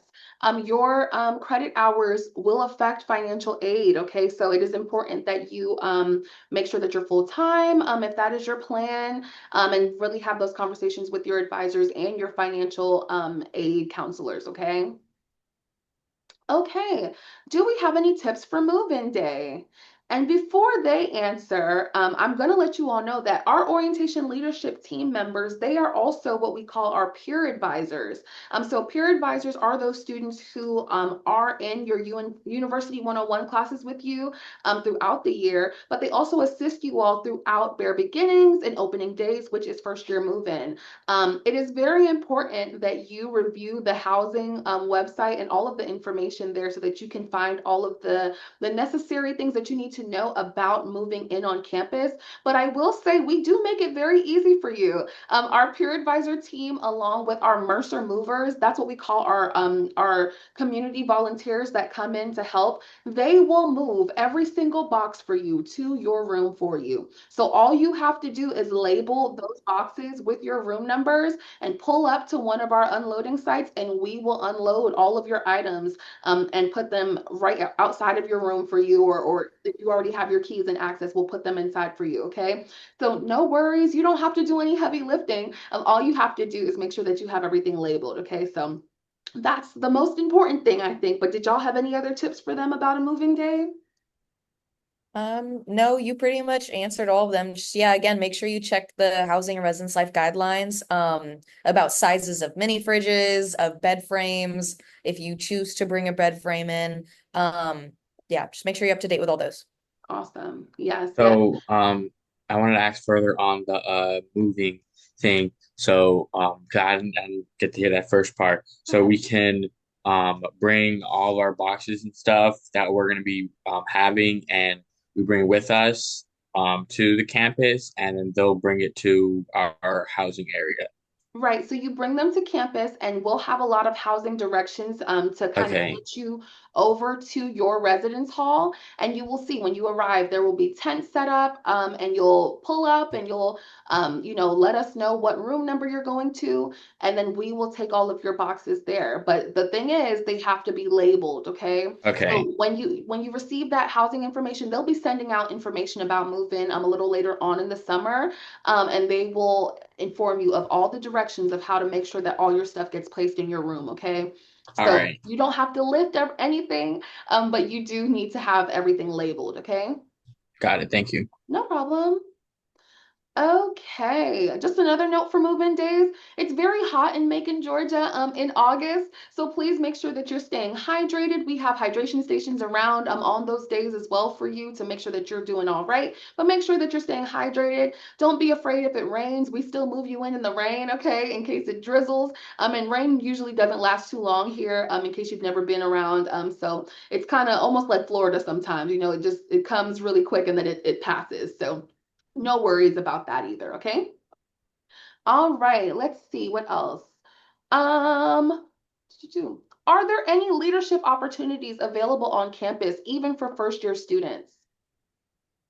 Yeah, so actually for specific first year students, there's gonna be, I believe it's called just leadership team. It's something with leadership in the name. I can't remember the exact name. But at the Bear Fair, there's gonna be a table where you can go find out specifically about that like club and team, and it's specifically only for freshmen. There is also the peer advisors with once you're done with your freshman year, you can apply to. We're a great leadership opportunity. But also in clubs, there's a ton of opportunities to just join in and work up to a leadership opportunity. Or even just, in your day-to-day life, like, hey, do you need a water? Let me do that for you, kind of thing. Yeah. Okay. Yes, like she said, there's plenty to do. Okay, so yes, yes, yes. If you can't get a job, are there people offering or things we can do for money? So I think a question, a way that you can answer this question is it very difficult to get a job on campus, or what has been your experience with getting a job on campus or around? It has been very smooth and easy. I have had maybe 5 jobs and like 3 at the same time on campus. So it is very doable and it works with your schedule. And I get to do my homework while I'm working. So it's been very smooth and easy, and it's great balancing the work with your schoolwork and all that. Yes. And like they were talking about earlier, let's say you have an off-campus job, right? I think sometimes you may find that it's a little more difficult to explain to your supervisors that, oh, I have class, I can't come in. So that's why we do love to encourage that if you're able, to for you to look into working on campus, there are plenty of opportunities available in the UC, like they mentioned earlier, like being on our Bear Force and different things in admissions or different offices around campus even. There are plenty of opportunities. So make sure that you're checking and even calling those offices to see if they have any openings, because sometimes that works as well. Let's see. Okay. What balance or number of classes would you say work best with a study job on the side, or with a work study job on the side, or does it just happen to be preference? I mean, it would probably be preference. I typically take like nearly 5 to sometimes 4 classes in a semester. And again, I build it into my schedule so you can most likely do a good amount of your homework while you're in these jobs. And then balance it that wise. That's what has always worked best for me because personally, I like getting all my homework done while I'm working. And so in the evening, I don't have to do it. Yeah. I think, you will find that you will learn balance as you come to college, right? So even with your academic schedules for the semester, the advisors who have built your schedule have been very intentional about not overloading you with too many of the same kind of class, or too many difficult classes or too many easy classes all at once. They are trying to assist you in transitioning as smoothly as possible to the university life. So, just like with classwork, I would say when it comes to like different organizations, like joining clubs and also like working, while all of those things are very important to having like a wonderful, well balanced, college life, I think it's important for you to make sure that you are, taking things one thing at a time so that you can see, okay, I'm adding one new thing. How do I feel? How can I manage my plate? So you'll see as time goes on what works best for you. And let's say that you have a heavy workload, and you're noticing that you are in too many clubs, and maybe you can't tackle all of that at once. It's okay to, let something go for a semester and maybe pick it back up when you feel like you have a little more flexibility, okay? You're not tied into anything. And like they mentioned earlier, your coursework, you're a student first, so it's important that um, you know, you're making sure that your academics is at the forefront of what you're doing, okay? You want to make sure that those grades are good, okay? Okay, today in the advisor meeting, could I talk about double majoring? Yes, you can have those conversations with your advisor. All of your advisors take notes on each of your meetings. So, if that's something that you're interested in doing, we can have those conversations and then, follow up more with that during your advising appointments in August, okay? I think someone answered this one about mail services. Yes, beautiful. Is there any laptops you would or wouldn't recommend for college? And do you find a laptop or iPad works better for classes? Do y'all have a preference? I think it's more like personal. I have like a MacBook and a iPad, and I personally like the that combo because they can like connect to each other, you know, and most of the time when I like take notes, I do it on my iPad. Like I don't do like pencil and paper, but I do know some people who prefer that. So I like Mac products because my phone's also like that, so they can all connect, but I think it's based off of personal preference. Totally, yes. I am not a Mac person, so when they come to me and they bring their Apple products, I'm very confused, okay? But whatever you're comfortable with, all of our different websites are compatible, with either Mac or, Apple, Android, all of those things. So don't be afraid. Like whatever you're comfortable with, and you have the storage that you need and you know how to navigate so that you can do your coursework, be sure to bring that with you, okay? Different professors do have different policies on technology, so make sure that you're looking at your syllabus or your syllabi at the beginning of the semester to make sure that you know if you're able to do certain things with technology in class, right? So I know a question has been in the past, are we allowed to record lectures and things like that? That is going to be up to your professor. So you need to make sure that you ask those questions to each individual professor to make sure that you know what their rules are about technology in the classroom, okay? All right, it looks like Mr. Kemp was able to answer some of these other questions. We are going to open up the floor again. Are there any final questions for our orientation leadership team before we go over in transition? Oh, this is a good one. Are there pre-med track advisors or anyone I can meet with over the summer to get an idea of what I need to be doing? Yes, Dr. Carol Bocro, she is actually our pre-health, track advisor, and she is in our Office of Academic and Advising Services.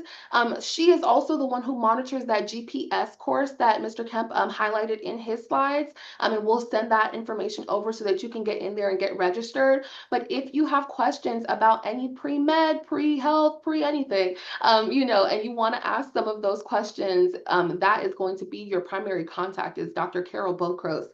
She is totally awesome. And I'll have our OLT put her information in the chat as we transition into the next part of our morning, okay?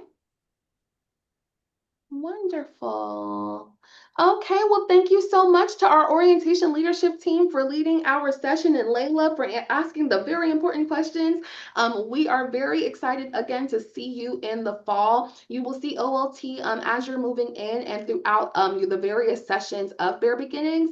So please be sure to reach out to them and talk to them. Like I said, they're peer mentors. They're students just like you, so they're on campus taking classes as well. And all of the PAs, the peer advisors that you're going to meet in August are really awesome, and they're very nice. And we like to say this is like your first friend in college almost. They're already here, they're ready to help you, and they're really very, very knowledgeable, as you can see, about various campus departments and offerings and resources. So make sure that you build a good relationship with your peer advisor. They're very nice. Look at them smiling, beautiful. Okay. They're very nice and they want to get to know you throughout the year. So be sure that you communicate with them, okay? Just a heads up, about a day or so before your move-in day, your peer advisor, who you're going to be with all year long, is going to put you into a group me message, okay? So that's a group me is an app that we communicate with on campus sometimes. So your peer advisor will put you and all of your classmates in your University 101 class in a group message, and that is how you're going to communicate with them throughout the weekend. So be sure that you respond to them in those group chats, because if you don't, they'll come and find you on campus, okay? They will have a spot that where you'll meet for the first time, the first morning of Bare Beginnings, and you will meet your whole class. So it's very important that you're checking those group meet apps and that you're very responsive to your peer advisor, okay? Because they are here to help. So again, thank you again to our orientation leadership team, and they will see you soon, okay? Bye. Okay, wonderful. So next up, we have Miss Chinese Stroud. She's going to come and talk to you all a little bit about advising. We have a couple of minutes before we get to our advising appointments for the afternoon. So she's going to tell you everything that you need to know so that you can feel prepared, okay? So please be sure to ask those questions in the chat. We'll be monitoring and we'll be sure to answer those for you as well. Good morning, everyone. Can you hear me? Okay, awesome. So my name is Miss Chinese Stroud. I am the coordinator of academic programs.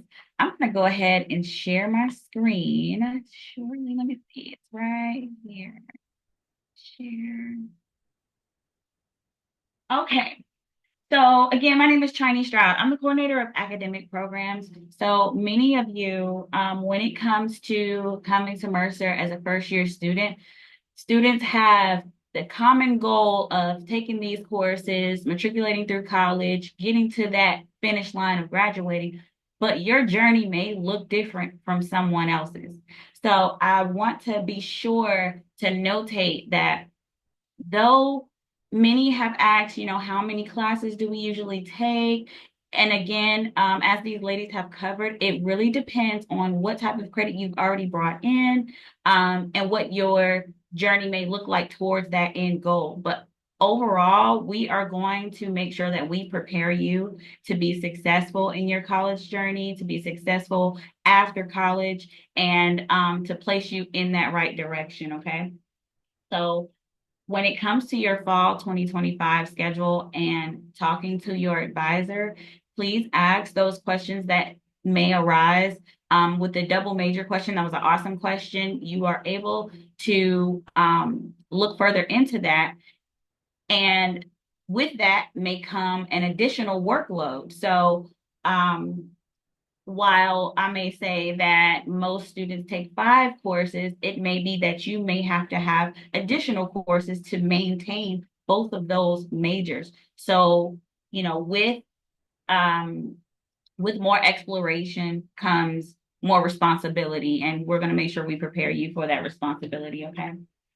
So a few tips on advising. As these ladies have shared, a full time schedule is at least 12 hours, but we want to make sure that you are indeed moving on to the next classification. So while you may be a first year student or freshman, as you obtain 30 credit hours, you would then be a sophomore. 60, you would then be a junior, so on and so forth until you finish your degree requirements. But many students, we try to enroll them in at least 14 to 16 credit hours. You may even get up to 18 again if you're double majoring. So it's also possible that continued changes with your schedule will occur because many of you are bringing in different credits, such as AP credit that you've taken in high school, IB credit, dual enrollment credit, and things of that nature. If you've taken the SAT and ACT, if those scores are still incoming, we are calculating that on our end to apply anything that translates to Mercer so that we can put you in those higher level courses. Someone mentioned foreign language. So let's say you did take the foreign language placement as well as math placement. Regarding foreign language, if you place into, let's say, Spanish 112, You receive institutional credit for Spanish 111. So if your intended major requires that you take 2 levels of a foreign language, you've already satisfied that one with that foreign language requirement. So you only have to take that second one and then you're done if that applies to you specifically. But certain majors may not require a foreign language requirement. So it's good to ask that question in your advising meeting today. Um, Again, placement exams dictate those changes. Additional review of your schedules will be conducted during bare beginnings because, as I stated, that credit is ongoing throughout the summer. Many of you should have full schedules. Many of you may even have partial schedules, and that's because of that incoming credit. It can also be because you have a newly submitted map that you submitted. So we are freshly building your schedule. It may also be due to possibly having a hold on your account that you may have to review, acknowledge a student statement of responsibilities form, and that's a simple acknowledgement, and then we can go ahead and get your schedule built. So though, again, the common goal is to make sure that you are successful in college, that journey may look a little different based on each individual student, okay? So here is a snapshot, and I'm going to show you a snapshot schedule as well of the weekly class grid and where your courses can fall in terms of what times your courses are offered. So some students can have an 8 a.m. course, and it can go all the way to possibly an 8 p.m. course. And overall, we strategically create your schedule so that many of our students, they're staying on campus anyway. So this outline of where your course may fall, it depends also on course availability and those seats available and those seats that are available within the specific courses that you're taking. And then I know many of you mentioned, like, what if we are working and we would like to have a job on the side, depending on where your courses may land. And especially if you're working on campus or somewhere near around campus, in those spaces where you do not have courses, it's a possibility that you can work with your employment or the department on campus that you're working with to see, hey, I have this availability through, from one course to another, I would like to work these specific hours. So it's about being flexible with not only your schedule, but your personal schedule as well. And here's a screenshot of what a sample schedule could look like. So whenever you access your schedule within your My Mercer account, it may look a little different than mine. But what I want to show you is for Monday, Tuesday, Wednesday, Thursday, Friday. On Monday, this student has a Chem 111 class at 11:15, but also Chem 111 comes with a lab. So on Tuesday, they have a lab. It looks like from 7:45 to about 10:45. On that Tuesday, they have a large break from 10:45 to 3:30. So that could be some time where you're able to fit in maybe your leadership opportunities, maybe different campus involvement and events, maybe even your work schedule if you're working on campus. And after that 3:30 course, you have availability after that as well. Even on Thursday, this student only has a 9 o'clock until about 12 o'clock.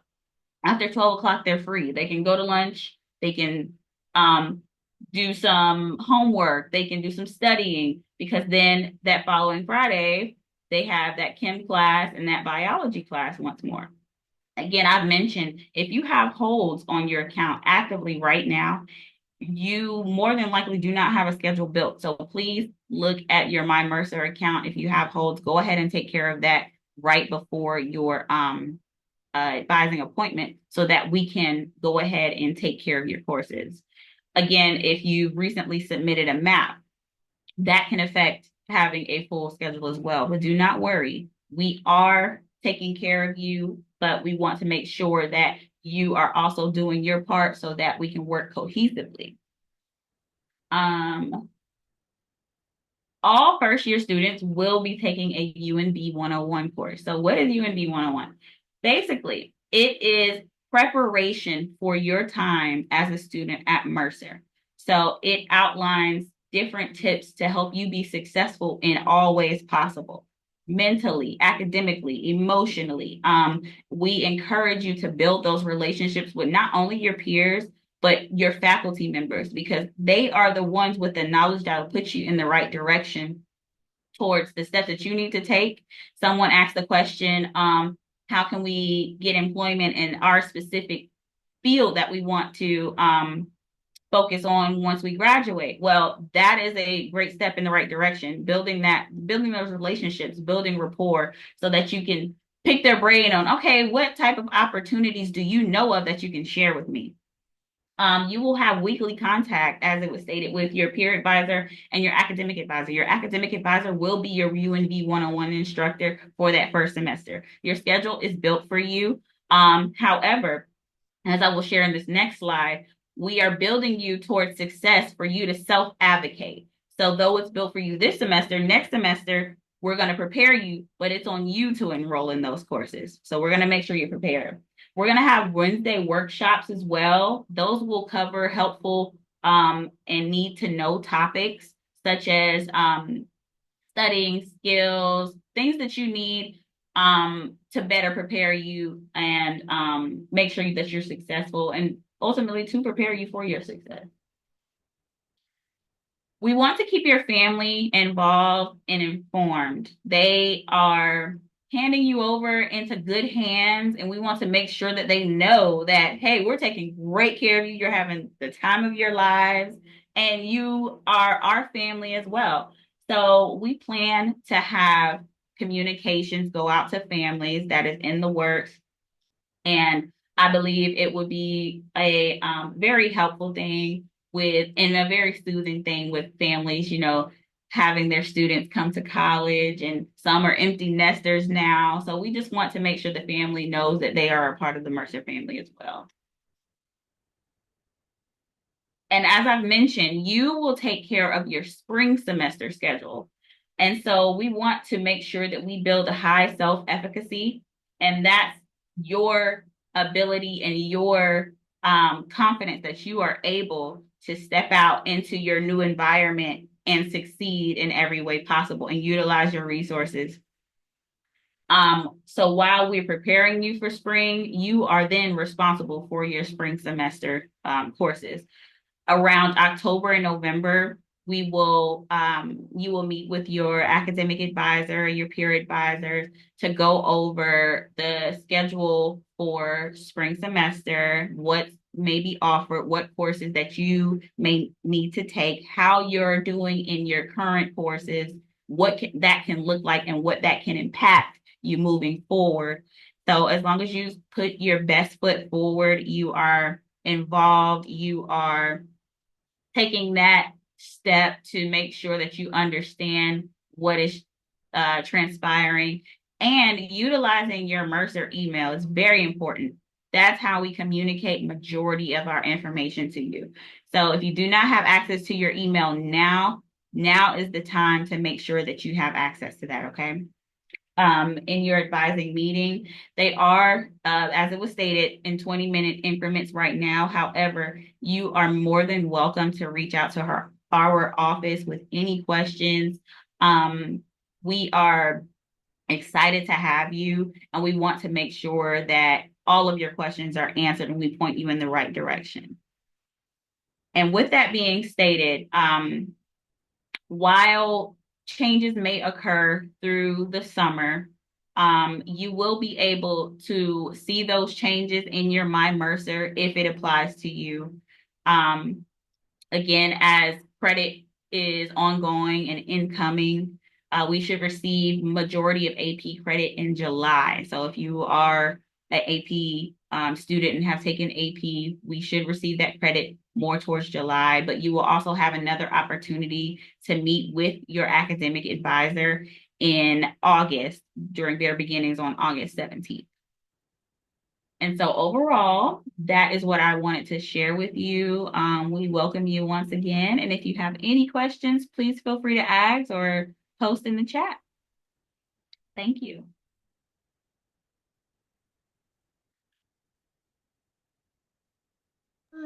All right. Wonderful, wonderful. So let's see.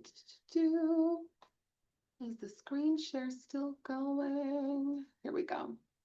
All right. So are there any other questions for Ms. Stroud as we transition and get ready for our advising appointments? I wanted to ask something regarding for the AP. So I took a AP exam um for in 2020 over it was a between 2024 2025 of getting my score on the 7th.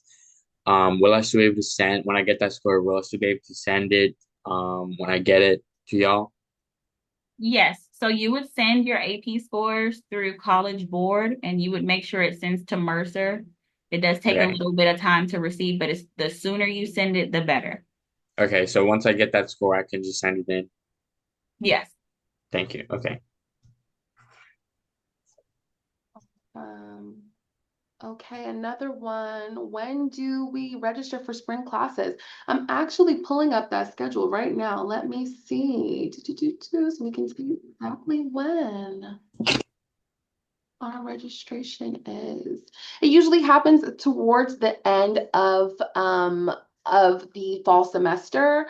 But let me see if they have posted the exact dates already. The registrar's office is who actually reports when our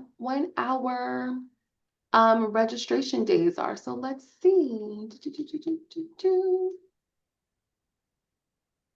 Let me see. Here is the calendar. Here we go. Okay, so let's see. Fall.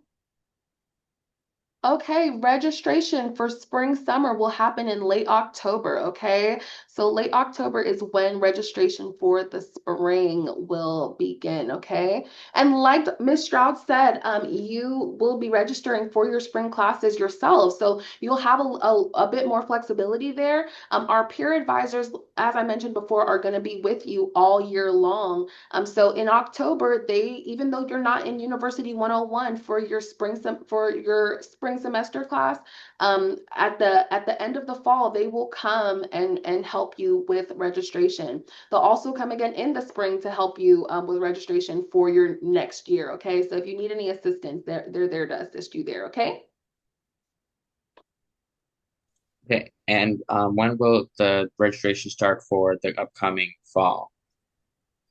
So we have registered you for your fall classes Okay. already. Yes. So when you go to your advising appointment today, that your advisor is actually already going to have your fall schedule for you. Okay. And so you can Cool. discuss those classes with them. They can explain to you what those courses are covering, different areas of your necessary areas that we're going to cover that are going to apply to graduation. Because like Ms. Stroud said, all of the classes that are on your schedule have been placed there because it is something that you will need towards graduation. Okay. So please make sure that you are, looking those over. Your advisors have taken note of like where different buildings are and things like that on campus to assist you also, so they're not going to try to overload you way too much, but our campus, you'll get used to it very soon. You can get everywhere around campus in around 5 or 10 minutes, and our transition block is 15, so you will be fine. Please do not be afraid of an early morning class. I don't know what time you start school, high school, but at 8 a.m. is not going to be the end of you, I promise. And a late class sometimes, depending on what your preference is, you may find that you enjoy those if you're not a morning person. So my advice would be to just give it a chance, give your schedule a chance. And if you see that that is not something that you're comfortable with as we go into the year, there is an add drop period during the first week of the semester. And also, if you just want to stick it out for the first semester and then try something new your second semester just to see what kind of class load you enjoy, I would advise you to do that. But everything, like Ms. Stroud said, that has been placed on your schedule is going to be something that you need. Okay. Let's see more questions. Well, thank you, Jada. She said we're very thorough and concise, very helpful. Thank you, Jada. Okay.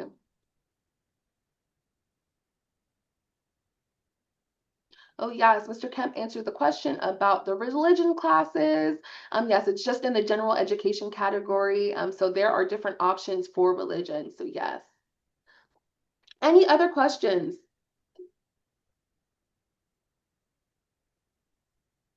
Okay, Arthur, yes. So how do I talk to my academic advisor? So today, you should have received an email from me yesterday afternoon and also this morning with your welcome letter, okay? Oh, excuse me. On your welcome letter, you will see your advising appointment for this afternoon. Hold on one second. As I mentioned, those appointments are going to be via Zoom. Oh, I'm so sorry, I'm getting choked up. But those appointments are going to be via Zoom or via Teams. So the platform that those appointments are going to be on has been listed along with the link. So you will meet with an academic advisor for today. And then when you return and when you come on campus in August, you will meet with your actual academic advisor for the year, okay?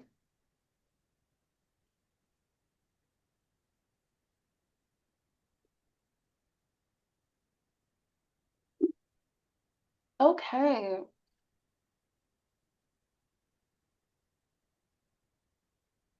If you have a conflict with your advising meeting for today, okay, if you have a conflict with your advising meeting today, please go ahead and send me an email.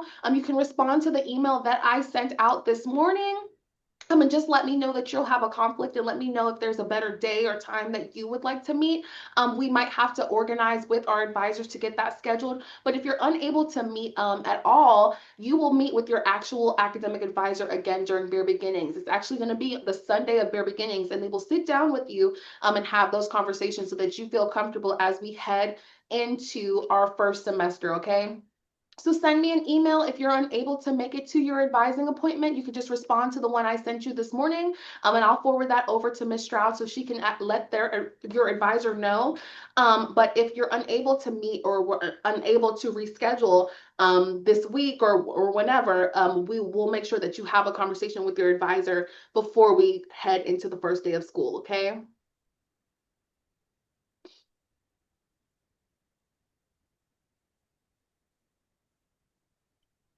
Is there an opportunity to switch classes in the first semester or at the advisor meetings? So, like I mentioned, depending on what the change is, we may be able to make some changes to your course schedule.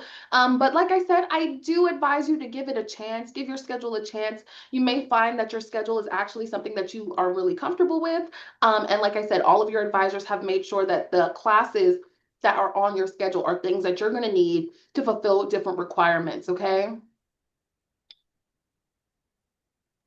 Also, whenever those scores get sent in, because when we did when we did like the my Mercer thing for I forgot what it's called, the map thing. So whatever's kind of like, because we kind of said what scores that we were gonna take for our AP stuff. So like what scores are gonna be coming in. Are those scores gonna be like so for example, if I took AP calculus and then for when I'm going into my freshman year, I'm have to take calculus. If the scores that are being sent in, will they be reflected in your schedule? So like if you don't have to take 1101, will those scores be sent in basically? Right. So those scores, we evaluate, our registrar's office will evaluate those scores as they're received, okay? So if you're Okay. just now sending those scores in, it may take a couple of weeks to get them in. And I know a lot of like our AP credits and different ones they usually come in July. But again, if those scores come in, we will take whatever the highest score is, right? So if you come and you take a placement exam instead, and your score is higher than maybe whatever you submitted, we'll take that score also. but we will evaluate your schedule based off of the scores that we receive. So if they do come in, and when you come in August, we see that the scores actually have come in, then we can talk about making those changes to the schedule, okay? But we're Okay, not going to be able to make those changes until we receive those scores. got it. And so, also for like if we did dual enrollment, Mhm. uh, we would just speak with the college that we did dual enrollment with. You have those scores get sent to Yes. our.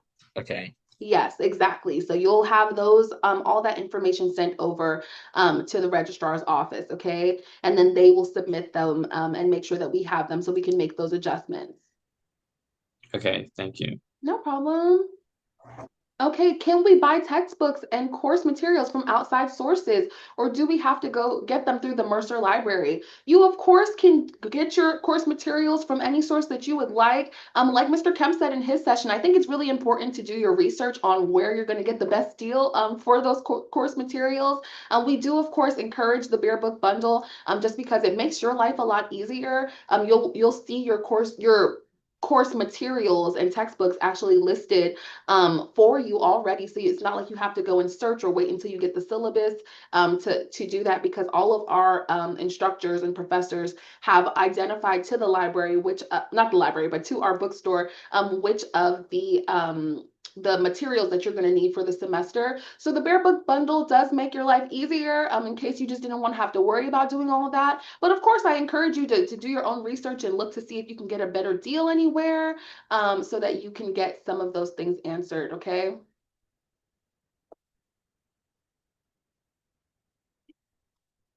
Are first year students absolutely required to pay for the unlimited plus meal membership? Is it possible to switch to another one? I am actually not too sure about that specifically. However, our dining services office is their website is actually very thorough. And I do know that all of our students are required to have a meal plan. So depending on whatever the level is going to be on the actual website. So I would encourage you to go ahead and check out the dining services website. I'm going to have our orientation leadership team post the link in the chat so that you can go ahead and check that out. But dining services on campus, campus dining, they are totally amazing, and they are here to help. So if you have any questions about that, please be sure to ask them so that they can make sure that you get the appropriate meal plan. When do we get assigned which day we move in? So our housing office will actually be sending out that information a little later on in the summer. We have had some wonderful renovations done in some of our halls. So they're working on placing everyone in their assignments and sending out that information very soon so that you all can know which day you will be moving in. Again, our housing move-in days, our first year move-in days, opening days are going to be on August, what is it, 15th and 16th, okay? So that's a Friday and a Saturday. So either one of those days you will be assigned.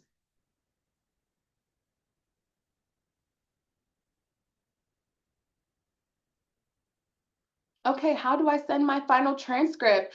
So you will submit those transcripts online, and you can actually select which universities you want to send your transcripts to, depending on if you're talking about high school transcripts or if it's dual enrollment. All of them will end up with our registrar's office, so that information is online, but you can also contact the registrar to make sure that they have received your transcripts, okay?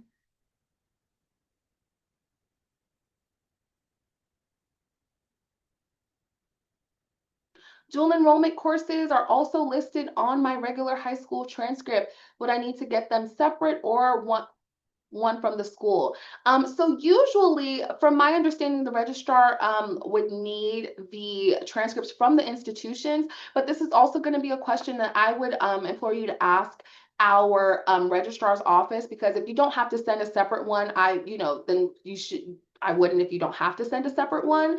But yes, the registrar's office would be able to answer questions about what specific um, transcripts they need, if it's only the high school ones or if they're going to need those separate ones.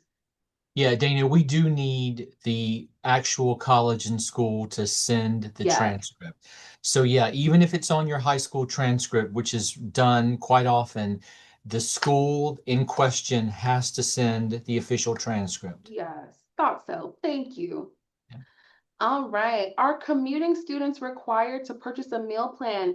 Again, I see that Mr. Kemp has listed that on the meal membership services information there. That we do have different options for our commuter students. So you can check that out and see if any of those apply to you and if one of those works for you. Okay. We have a lot of great dining options on campus, so that is something that I would check out. Does Mercer offer competitive sports clubs? Yes, we actually do. Our intramural teams are actually very good, and there are different clubs also. But our intramural teams, those are, not as maybe not as serious as some of our different sports clubs and our actual teams, but they actually compete in tournaments. So it's very fun if you're interested in doing any of that. We have flag football, volleyball, soccer. I think it's a plethora. So you can check those out during their beginnings and on the websites, okay?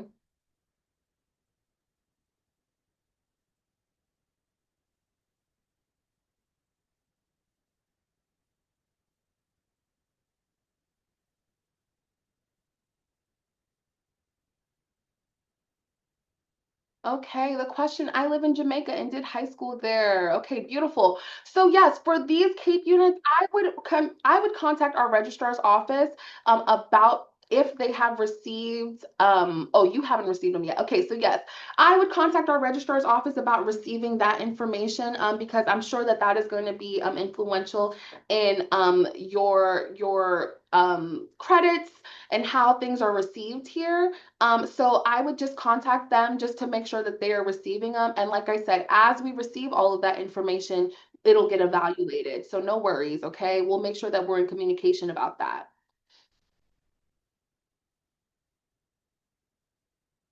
Awesome. All right, everyone. Let's see, let's see. Let me go ahead and make sure that you have all the information. I'm going to go ahead and drop the registrar's website in the chat so that you can make sure that you have their contact information. Whenever you are navigating our website, okay, and you're going to different websites like our registrar's office, I would be sure that you're looking at the Macon campus information, okay? That goes for housing, that goes for the registrar's office and various other offices. Make sure that you're reflecting and looking at Macon information so that you are receiving information about our Macon residential campus, okay? But here's the link to our registrar's office. It has all their phone numbers. In case you want to contact them or send them an email, they're very responsive and we are here to help, okay? All right. So I know it is about that time that we start heading over to advising appointments for some of you. Thank you so much for being so responsive and participating in our morning. I think this has been a great session. And if you have any questions as we head into the rest of summer and head into fall, please be sure to contact me and our Office of Academic Advising Services. You all have my email now, and I am very responsive as well. So I look forward to meeting all of you in August. You'll see my face again. Please come up and say hello. You'll meet your peer advisors, and we have a jam-packed weekend of fun things for you all as we get prepared for the fall, okay? So we're very excited, okay? I can't wait to meet all of you. Can I get a Go Bears? I want to Go Bears in the chat. Let's see it. Go Bears. Go Bears. Thank Go you. Bears. Wonderful. Okay. Awesome. Awesome. All right. I'll stick around for a couple more minutes. And we're very happy to answer any questions. All right. But if you have to head over to your advising appointment, please go ahead and do so. Like I said, your advisors may have you in a waiting room, but please make sure that you just allow them to let you in, maybe around 2 or 3 minutes before. But they're ready to meet you all. Okay. Thank you.